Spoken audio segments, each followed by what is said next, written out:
I'm1073jams.com, old school of today's R&B. Sean Knight hanging out here at the Tyler Airport. And I'm here with Captain John Bodie. John, what are we doing out here today?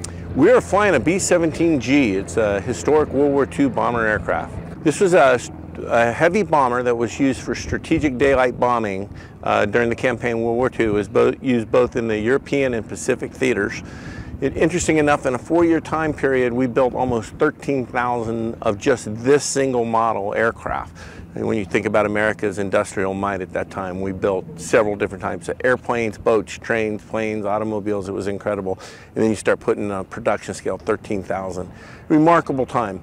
And also put in perspective that our boys were off flying these airplanes in combat, fighting on the ground.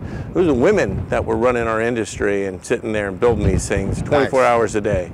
Wow. And to my understanding, there are 7 left in the United States? Roughly. There's about 12, 14 airframes left in the world. I think about 7 in the United States. Even fewer that actually have limitations or a certification from the FAA. It's called an exemption to go out and fly and give rides in the airplanes. And this one is one of the ones that made the exemption list. It is. We have training programs and maintenance programs, and we've been certified by the FAA under an exemption to go out and give the rides. We charge for the rides so we can keep the airplane alive. Costs about $4,500 an hour just in fuel costs. Wow. So, but it's remarkable. It's a once-in-a-lifetime experience for people to be able to come out here and do this. And if you don't want to fly, we actually do ground tours in the afternoon from 2 to 5. We'll fly in the morning and do the ground tours, and people can come out and walk through the aircraft. You know, as I look at this plane, I am reminded of stories that my father, who served in Vietnam, and my grandfather, he served in the Cold War.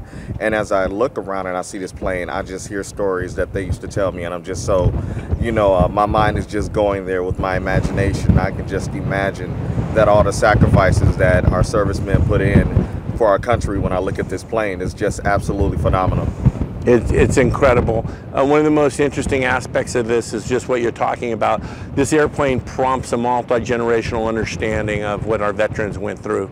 That's one of our objectives, is to get people to really understand, from the greatest generation, the Vietnam heirs, on and on, you know, what the veterans are doing. You look in this aircraft and you realize that there's no comfort features whatsoever. It's miserable. We'd fly these at 30,000 feet. We'd take young boys, put them through a training program for a year, and we'd send them into combat. We still do that. We take young boys out of college and make them pilots. They go through a training program. The difference in the world is the United States of America has the best training programs and the best military. So we have the opportunity to go out and explain that. And then we get a chance to draw kids in and get them interested in aviation. You look at this aircraft, it's the quintessential aircraft in the history of aviation. And again, we built so many of them, and there's so few left now. Yeah, as I look at this plane, there are so many compartments with the weaponry. I'm looking at you got one at the bottom, you have one at the top, you got one in the front, on the sides.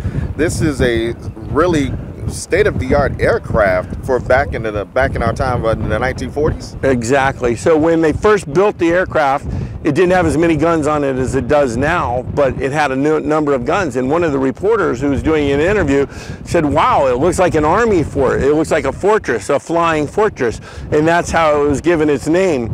Interesting enough, though, as soon as we put the airplanes up into combat, it didn't have the weapons on the front of the aircraft, which we call the chin turret and the cheek guns.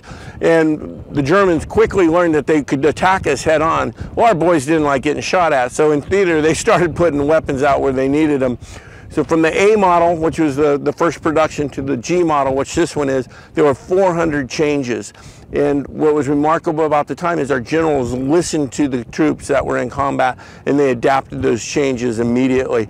EAA, Experimental Aircraft Association, you can Google that. B17.org is our website. And you can talk to some of our tour coordinators, talk to the group up in Oshkosh, and we'll get you set up. Captain John Bodie, thank you so much. I do appreciate everything. Appreciate you guys getting the word out.